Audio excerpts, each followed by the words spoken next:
ஏய், இப்போ இன்னும் பிரச்சனை? எதுக்கு இப்படி மூஞ்சி தூக்கி வச்சுட்டு இருக்க? உனக்காக ட்ரெஸ் பார்க்குறதுக்கு தானே வந்திருக்கேன். திரும்படி. நீங்கள் பாருங்கள், உங்கள் ஃபேமிலிக்கு என் ஃபேமிலிக்கு ஒத்து வராதுன்னு தெரிஞ்சும் நீங்கள் என் பின்னாடி வர்றது சரியில்லை.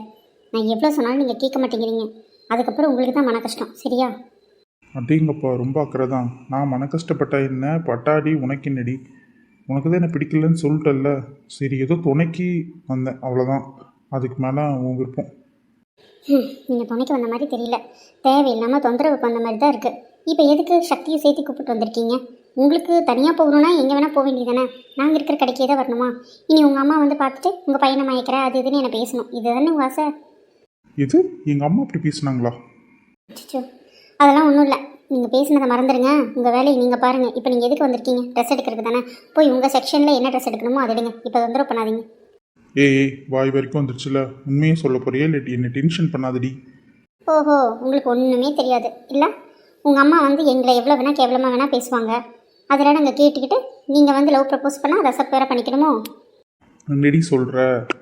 உங்கள் அம்மா வந்த அன்றைக்கி எங்கள் 3 பேத்தையும் வச்சு அசிங்கப்படுத்திட்டாங்க. அது உங்களுக்கு தெரியுமா? என் பசங்களை ஒருத்தன் கூட உங்கள் பின்னாடி வர மாதிரி நான் பார்த்துக்க மாட்டேன்னு எவ்வளோ கேவலமாக பேசினாங்க தெரியுமா? நாங்கள் சொல்லிட்டோம், உங்கள் பசங்களை எங்கள் பின்னாடி வராத மாதிரி பார்த்துக்கங்கன்னு. இன்னும் நாங்கள் 3 பேரும் உங்கள் 3 பேருக்கு பின்னாடி வர மாதிரி பேசிகிட்டு இருக்காங்க. கொஞ்சமாவது மனசாட்சின்னு ஏதாவது இருக்கா? யார் வெற்றியை வந்து பின்னாடி வர சொன்னது? என் தங்கச்சி வர சொன்னாலா? அவராக தானே தொங்கிட்டு தெரிஞ்சாரு. போனால் போது நான் லவ் பண்ணி தொலைஞ்சிருக்கா. பத்தாவதுக்கு இப்போ நீங்கள் வேறு என் பின்னாடி சுற்றிட்டு இருக்கீங்க. இன்னும் என்னென்ன கன்றாவியை பார்க்க வேண்டியது இருக்கோ எனக்கே தெரியல. தயவு செய்து சொல்கிறேன், உங்கள் அம்மா வந்துட்டு அனிதாவை பார்த்துருக்காங்க. அவங்களவே கல்யாணம் பண்ணிட்டு நீங்கள் சந்தோஷமாக வாழுங்க. வேறு எந்த குழப்பமும் பண்ணாதீங்க. அதுக்கு அனிதாவுக்கும் விருப்பம் இருக்கணும் மேடம். அனிதாக்கெல்லாம் உங்களை பிடிச்சிருக்கு. மாமா மாமான்னு தானே ஆசையாக சுற்றிட்டு இருக்கா. அதை விட்டுட்டு நீங்கள் ஏன் தேவையில்லாமல் என் பின்னாடி வரீங்கன்னு தான் எனக்கு புரியல. இதுக்கு முன்னாடி நீ வேற யாரோ ஒருத்தவங்கன்னு நினச்சிட்டு இருந்தேன். என்கிட்ட வேலை செய்கிற எம்ப்ளாயிங்கிறதுனால தான் அமைதியாக இருந்தேன். ஆனால் இப்போ நீ தான் என் அத்தை பொண்ணுன்னு தெரிஞ்சிருச்சே. நான் இப்படி பார்த்தா நாங்கள் விட்டு கொடுத்தாதான் அடுத்தவங்களுக்கே உங்களுக்கு கல்யாணம் பண்ணி கொடுக்கணும். அப்படி பார்த்தா அனிதாவும் உங்களோட அத்தை பொண்ணு தானே. அப்போ அவளுக்கும் உரிமை இருக்குல்ல. அவளும் உங்களை விட்டு கொடுத்தாதான் வேறு யாராக இருந்தாலும் கல்யாணம் பண்ணிக்க முடியும். நீ லூஸ் மாதிரி பேசாதடி. என்ன நடந்துட்டு இருக்குன்னு தெரியுமா உனக்கு? நீங்கள் தான் பண்ணுறது சரியில்லை.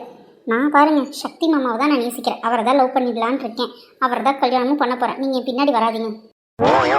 எனக்கு தெரிஞ்சு பேசுகிறாளா இல்லை நம்மளை கலாய்க்கிறாளான்னு தெரியலையே. அனிதாவும் சக்தியும் லவ் பண்ணுறாங்கங்கிறது இப்போ எனக்கு தெரியும். இவன் முதல் சுற்றிட்டு இருக்காளே, இவளுக்கு தெரியாதா?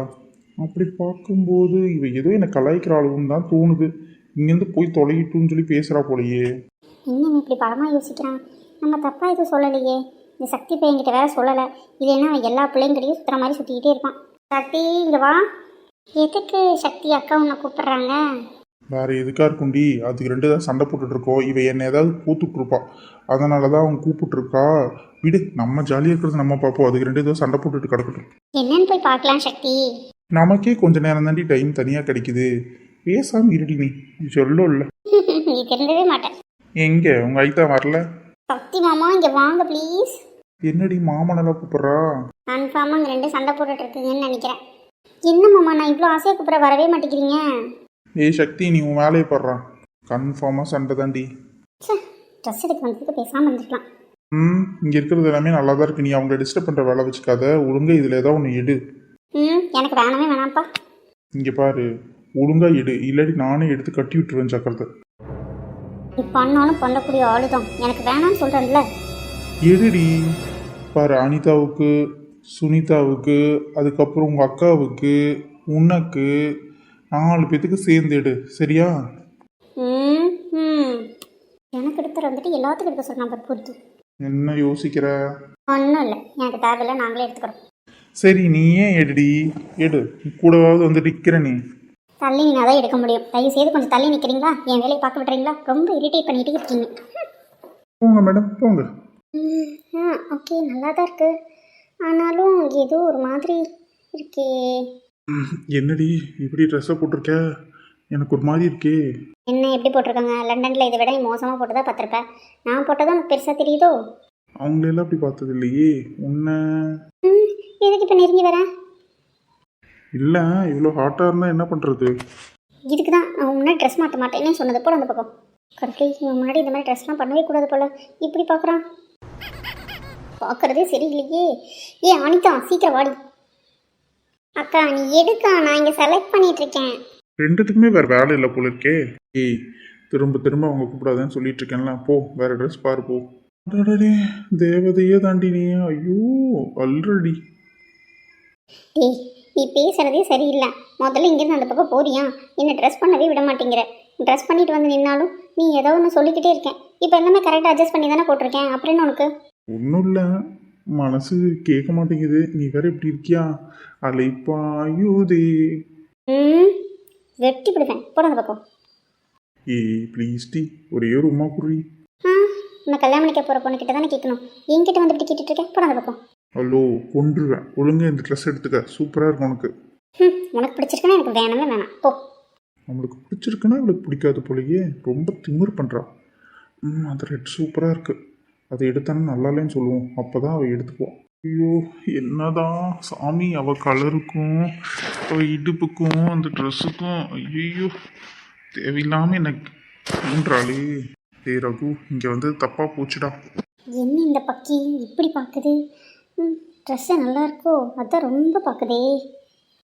நம்ம வீட்டில் நான் சொல்லி கண்டுபிடிச்சிருப்பாளே இந்த ட்ரெஸ்ஸை நமக்கு ரொம்ப பிடிச்சிருக்குன்னு.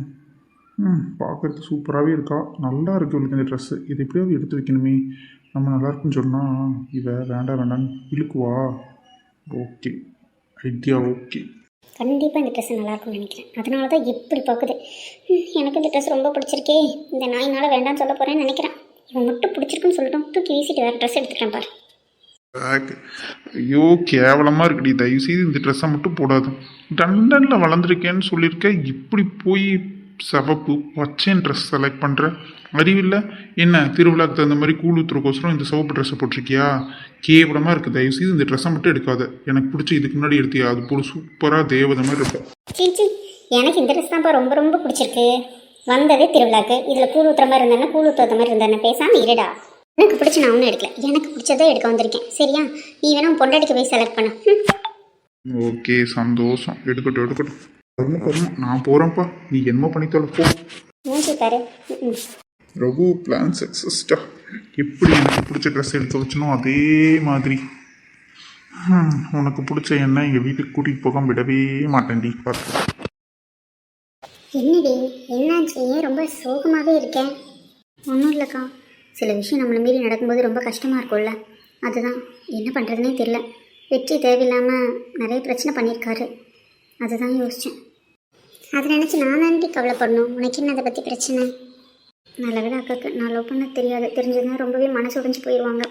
இந்த கடைசி வரைக்கும் தெரியாமல் பார்த்துக்கணும். எப்படியாவது வெற்றியும் அக்காவையும் சேர்த்து வைக்கணும், அப்போ தான் இவங்க மேலே உள்ள பழி போயிடும். என்னடி ரொம்ப நேரமாக யோசிக்கிறேன், என்ன பிரச்சனை? ஏன்க்கா நீ ரொம்ப டல்லாக ட்ரெஸ் பண்ணிகிட்ருக்கேன்? எப்பவுமே ரொம்ப பிரைட்டாக இருப்பியே, இப்போ என்னாச்சு உனக்கு? மனசு சரியில்லடி, இங்கே ஏண்டா வந்தோன்னு இருக்கு. பேசாமல் திரும்பி போயிடலாமான்னு பார்த்தா இந்த பாட்டி வேற படுத்து படுக்கையாகவே இருக்குது. திருவிழாவும் வந்துடுச்சு, அதனால போகக்கூடாதுன்னு வேற சொல்லிட்டாங்க. அதனால தான் இருக்க வேண்டியதாக இருக்குது. பாட்டி எப்படி இருக்குன்னு தெரியல, நல்லாயிடுச்சுன்னா பரவாயில்ல. அதுக்காக நம்ம போகாமல் இருக்க முடியுமாக்கா? வந்தோம் ஒரு டைம் பாட்டியை பார்த்தாச்சு. பாட்டிக்கு எப்போ நாள் கிழமைங்கிறதுலாம் நமக்கு தெரியாது. நல்லானா பரவாயில்ல, நல்லா இல்லைனாலும் எப்போங்கிறது நமக்கு சொல்ல முடியாது இல்லைக்கா? அப்படி இருக்கும்போது நம்ம கிளம்புறது தான் நல்லாயிருக்கும்.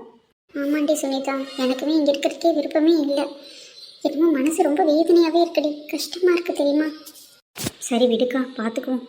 வெற்றியை பற்றி நீ என்ன நினைக்கிற? இப்போ எதுக்கடி அவனை பற்றி பேசுகிறேன்? அவனால தான் என் வாழ்க்கை நாசமாக போய் நிற்கிது. என்னால் பழசெல்லாம் மறக்க முடியாமல் நான் ரொம்ப வேதனைப்பட்டுருக்கேன்.